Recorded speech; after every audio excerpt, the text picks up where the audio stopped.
My.PartsAuthority Feature Spotlight. Today, we will be covering Digital Wallet. To access your digital wallet, select Submit Payment from the menu options on your home screen. Then select the Digital Wallet button.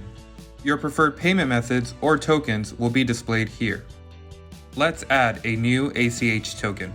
ACH tokens will allow you to securely make payments by transferring funds from your bank account to pay open invoices.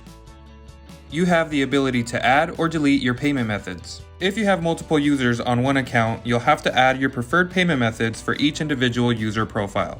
Submitting a payment is quick, easy, and secure. You have the option to pay individual invoices. This payment option is sorted by open invoices for each calendar month. Or you can submit a bulk payment. Simply enter the amount you'd like to pay. Please reference how you'd like the payment to be applied under Note. Then select Proceed Payment and choose from your available payment methods. Review your payment information and select Pay Now. You'll receive an on-screen confirmation that will also be emailed to the email on file. Discover the power of My.PartsAuthority.com.